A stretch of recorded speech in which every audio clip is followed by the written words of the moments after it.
What's going on, YouTube? How are you guys doing today? Sorry to hear that, but we're back with another installment of Kicking It with Crash. And today, we're going to talk about the bullshit that happened in London. If you guys don't know, last night in London, they had a terrorist attack. It seems like somebody used a vehicle to run into people on the London Bridge. Yeah, and apparently at the same time, when somebody was using their vehicle to run into somebody or run into a group of people on the bridge, there was also a stabbing attack at a cafe located nearby. And it got me to thinking, like, why does all this bad shit happen in London? Or in places where they don't have good gun laws, like over the general public is restricted from carrying or owning firearms. And in my opinion, that's because these people know that the general public is restricted from carrying firearms. So the only people that are going to have guns there are going to be the police. And you're almost setting yourself up for failure, in my opinion, because if only thing I have to protect myself is my cell phone, then the police are minutes away when seconds count. It's just a recipe for bad news. I mean, condolences to anybody who lost their life in this terrorist attack. But I think the government could have prevented things like this by having laws in place that would allow the citizens to protect themselves. It's bad news when shit goes down, and I just gotta stand there and pray that it doesn't happen to me, or pray that the person stops before they get to me. Now, if you're just sitting there minding your business and somebody decides they want to run a car up onto the sidewalk and run people over, there's not much you can do in that situation. But if I'm sitting down in a restaurant and I'm having dinner with my family and somebody decides they want to come in and start stabbing people, if I have a weapon that I can use to defend myself, I could possibly stop that attacker before things get too bad. You know, they still might get one or two people, but you can kind of prevent them from going around the whole room and continuing to stab people. It's a proven fact when people do things like that, anytime they're met with any type of force, they tend to stop. There's been a couple cases of mass shootings. People walk in, say for instance, a store, and they start shooting. When they encounter somebody else shooting back at them, they either take their own life, they flee, or they just kind of stop and give up. Why? Because they came to do harm to other people. They really didn't come to have harm done to themselves. So we got to kind of look at the track record and think, like, what stops quote-unquote terrorist attacks? And that's going to be people there to defend the space, to defend other people. The police can't be everywhere.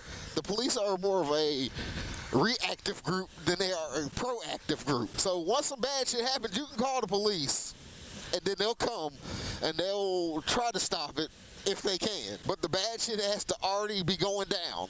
Like, they're not gonna be there just chilling, waiting on the bad shit to go down. I mean, to me, it's a shame that people continuously have to lose their lives for no reason. And like I said, I know all of it's not gonna be preventable. I mean, that's just crazy to think that you can prevent everything. But you can decrease the number of casualties by allowing people to defend themselves.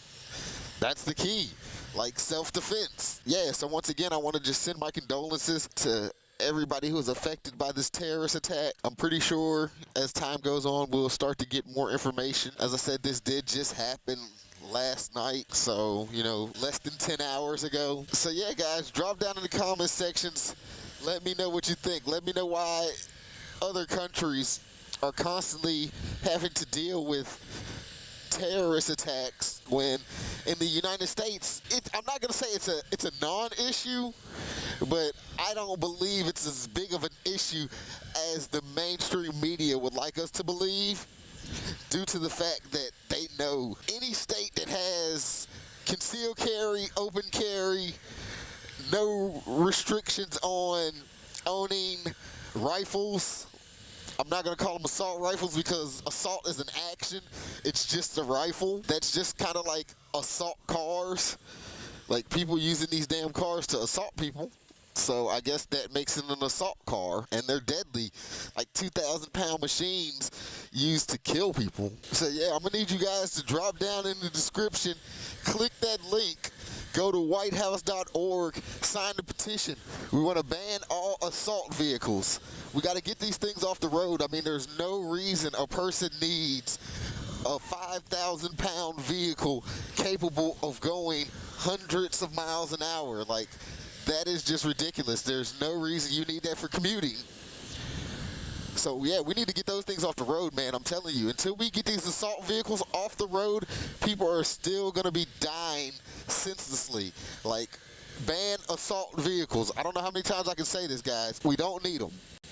Under no circumstances does anybody need a 300 horsepower 5,000-pound vehicle. It's just ridiculous. And I mean, not to make light of what happened in London, that's not my intentions, but it just sounds so silly that when something happens with a rifle, they want to ban that rifle, but yet, how many times have people used cars as a weapon, and that's never the issue.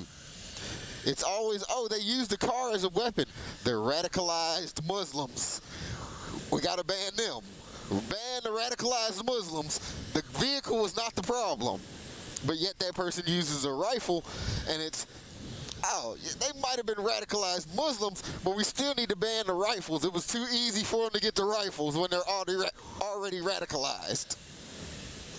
So yeah, guys, just think freely. Don't let the lamestream media fool you into victimizing the rifles or the people who own these type of rifles. It's always the assholes that do the killing. It's never the thing they use to do the killing. Remember that. So until the next time, guys, ride safe, be safe, stay aware, be proactive.